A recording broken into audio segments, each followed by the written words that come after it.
Kiai Haji Wahab Hasbullah. Pendiri NU nama Kiai Haji Wahab Hasbullah amatlah terkenal dalam sejarah perkembangan Islam di Indonesia modern. Kiai karismatik ini adalah tokoh yang bersama Kiai Haji Hashim Asy'ari dan sejumlah ulama mendirikan Nahdlatul Ulama, yang kini menjadi organisasi massa Islam terbesar di Indonesia.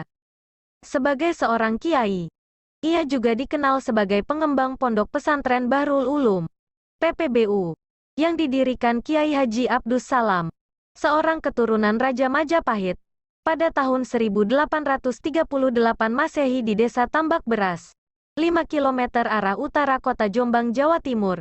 Kiai Wahab sendiri adalah cicit Kiai Abdus Salam. Banyak cerita yang mengisahkan secara kronologis bahwa Kiai Haji Abdus Salam seorang keturunan ningrat, bisa sampai ke desa kecil yang kala itu masih berupa hutan belantara penuh dengan binatang buas dan dikenal sebagai daerah angker. Dalam kisah tersebut, Kiai Abdus Salam meninggalkan kampung halamannya menuju Tambak Beras untuk bersembunyi menghindari kejaran tentara Belanda. Bersama pengikutnya, ia membangun perkampungan santri dengan mendirikan sebuah langgar, musola, dan tempat pondokan sementara buat 25 orang pengikutnya. Karena itu pondok pesantren itu juga dikenal Pondok Selawe, 25.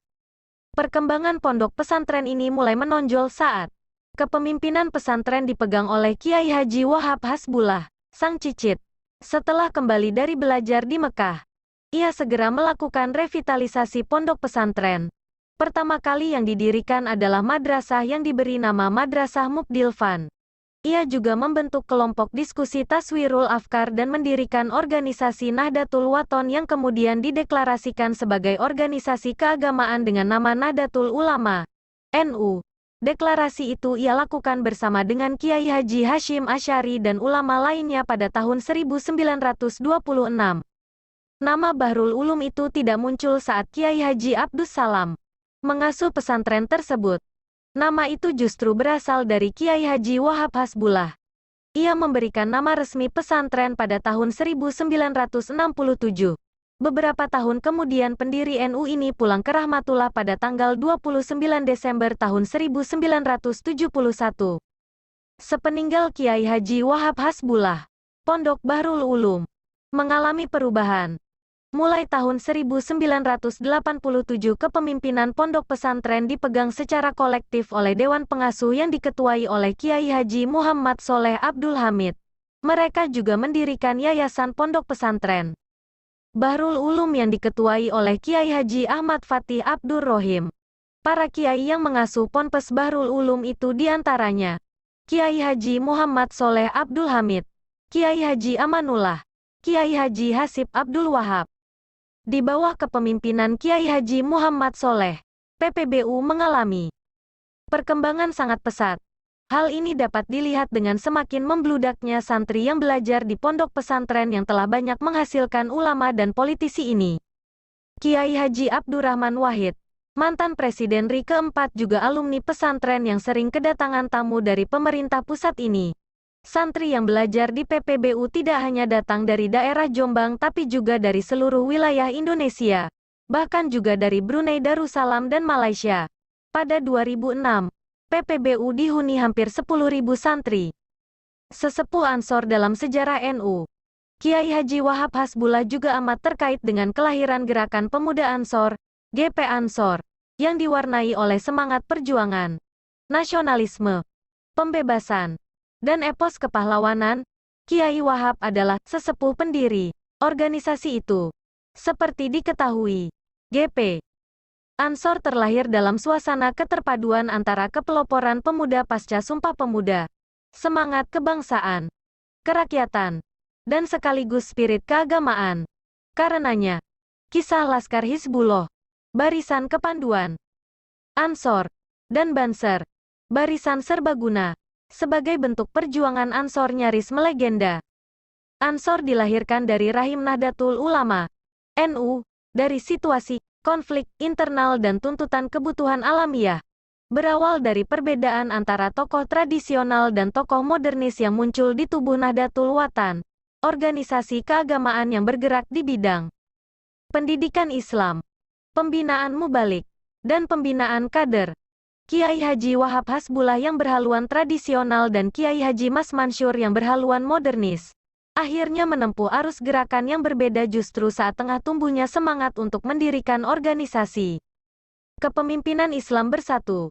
2 tahun setelah perpecahan itu, pada 1924 para pemuda yang mendukung Kiai Haji Wahab Hasbullah, yang kemudian menjadi pendiri NU, membentuk wadah dengan nama Syubanul Watan, Pemuda Tanah Air.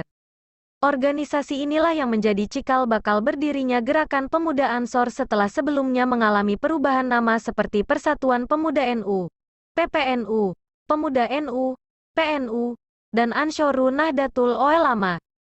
ANO. Nama Ansor merupakan saran Kiai Haji Abdul Wahab, ulama besar sekaligus guru besar kaum muda saat itu, yang diambil dari nama kehormatan yang diberikan Nabi Muhammad kepada penduduk Madinah yang telah berjasa dalam perjuangan membela dan menegakkan agama Allah. Dengan demikian ANO dimaksudkan dapat mengambil hikmah serta tauladan terhadap sikap, perilaku dan semangat perjuangan para sahabat Nabi yang mendapat predikat Ansor tersebut. Gerakan ANO, yang kelak disebut GP Ansor, harus senantiasa mengacu pada nilai-nilai dasar sahabat Ansor, yakin sebagai penolong, pejuang dan bahkan pelopor dalam menyiarkan, menegakkan dan membentengi ajaran Islam. Inilah komitmen awal yang harus dipegang teguh setiap anggota ANO, GP Ansor. Meski ANO dinyatakan sebagai bagian dari NU, secara formal organisatoris belum tercantum dalam struktur organisasi NU. Hubungan ANO dengan NU saat itu masih bersifat hubungan pribadi antar tokoh. Baru pada Muktamar NU ke-9 di Banyuwangi, tepatnya pada tanggal 10 Muharram 1353 Hijriah atau tanggal 24 April tahun 1934 Masehi, ANO diterima dan disahkan sebagai bagian Departemen Pemuda NU dengan pengurus antara lain Ketua H. Muhammad Thohir Bakri, Wakil Ketua Abdullah Ubaid, Sekretaris H. Ahmad Barawi dan Abdus Salam. Tanggal 24 April itulah yang kemudian dikenal sebagai tanggal kelahiran Gerakan Pemuda Ansor. Dalam perkembangannya secara diam-diam khususnya ANO Cabang Malang mengembangkan organisasi gerakan kepanduan yang disebut BANU, Barisan Ansor Nahdlatul Ulama, yang kelak disebut BANSER, Barisan Ansor Serbaguna, di Kongres 2 ANO di Malang tahun 1937. BANU menunjukkan kebolehan pertama kalinya dalam baris berbaris dengan mengenakan seragam yang dikomandani oleh Ketua ANO Cabang Malang Muhammad Syamsul Islam. Sedangkan instruktur umum adalah Mayor TNI Hamid Rusdi, tokoh yang namanya tetap dikenang dan bahkan diabadikan sebagai salah satu nama jalan di Kota Malang. Salah satu keputusan penting Kongres 2 ANO di Malang tersebut adalah didirikannya BANU di tiap cabang ANO. Selain itu, Kongres ini juga menyempurnakan anggaran rumah tangga ANO terutama yang menyangkut soal BANU. Pada masa pendudukan Jepang organisasi-organisasi pemuda diberangus oleh pemerintah kolonial Jepang termasuk ANO. Setelah revolusi fisik, 1945–1949, usai, tokoh ANO Surabaya, Muhammad Husaini Tiwai, mengemukakan ide untuk mengaktifkan kembali ANO. Ide ini mendapat sambutan positif dari Kiai Haji Wahid Hasyim, Menteri Agama RI kala itu. Sehingga pada tanggal 14 Desember tahun 1949 lahir kesepakatan untuk membangun kembali ANO dengan nama baru Gerakan Pemuda Ansor, disingkat Pemuda Ansor. Kini lebih populer disingkat GP Ansor. GP Ansor hingga saat ini telah berkembang sedemikian rupa hingga menjadi organisasi kemasyarakatan pemuda di Indonesia yang memiliki watak kepemudaan, kerakyatan, keislaman dan kebangsaan. GP Ansor hingga saat ini telah memiliki 433 cabang, tingkat kabupaten, kota, di bawah koordinasi 32 pengurus wilayah, tingkat provinsi, hingga ke tingkat desa. Ditambah dengan kemampuannya mengelola keanggotaan khusus BANSER, Barisan Ansor Serbaguna, yang memiliki kualitas dan kekuatan tersendiri di tengah masyarakat. Di sepanjang sejarah perjalanan bangsa, dengan kemampuan dan kekuatan tersebut GP Ansor memiliki peran strategis dan signifikan dalam perkembangan masyarakat Indonesia. GP Ansor mampu mempertahankan eksistensi dirinya, mampu mendorong percepatan mobilitas sosial dan kebudayaan bagi anggotanya, serta mampu menunjukkan kualitas peran maupun kualitas keanggotaannya. GP Ansor tetap eksis dalam setiap episode sejarah perjalanan bangsa dan tetap menempati posisi dan peran yang strategis dalam setiap pergantian kepemimpinan nasional.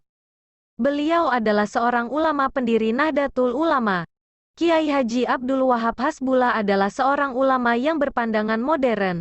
Dakwahnya dimulai dengan mendirikan media massa atau surat kabar, yaitu Harian Umum, Suara Nahdlatul Ulama, atau Suara No dan Berita Nahdlatul Ulama. Beliau adalah pengarang syair, Yalal Waton, yang banyak dinyanyikan di kalangan Nahliyin. Lagu Yalal Waton dikarangnya pada tahun 1934. Kiai Haji Maimun Zubair mengatakan bahwa syair tersebut adalah syair yang beliau dengar, peroleh, dan dinyanyikan saat masa mudanya di Rembang. Dahulu syair Yalal Waton ini dilantangkan setiap hendak memulai kegiatan belajar oleh para santri. Ia juga seorang pelopor dalam membuka forum diskusi antar ulama, baik di lingkungan NU, Muhammadiyah dan organisasi lainnya. Ia belajar di Pesantren Langitan Tuban, Pesantren Mojosari Nganjuk, Pesantren Tawangsari Sepanjang, belajar pada Syekhona Muhammad Khalil Bangkalan, Madura, dan Pesantren Tebuireng Jombang di bawah asuhan Hadratusi Syaikh Kiai Haji Muhammad Hashim Asy'ari. Di samping itu, Kiai Wahab juga merantau ke Mekah untuk berguru kepada Syaikh Mahfuz Ed-Tirmasi dan Syaikh Al-Yamani dengan hasil nilai istimewa. Kiai Haji Abdul Wahab Hasbullah merupakan bapak pendiri NU. Selain itu juga pernah menjadi Panglima Laskar Mujahidin Hizbullah ketika melawan penjajah Jepang. Ia juga tercatat sebagai anggota DPA bersama Ki Hajar Dewantoro. Tahun 1914 mendirikan kursus bernama Tashwirul Afkar. Tahun 1916 mendirikan organisasi pemuda Islam bernama Nahdlatul Watan. Kemudian pada 1926 menjadi ketua tim Komite Hijaz. Kiai Haji Abdul Wahab Hasbullah juga seorang pencetus dasar-dasar kepemimpinan dalam organisasi NU dengan adanya dua badan suriah dan tanfiziyah sebagai sarana pemersatu di kalangan tua dan muda. Ia pun diangkat sebagai pahlawan nasional oleh Presiden Joko Widodo pada tanggal 7 November tahun 2014. Referensi: buku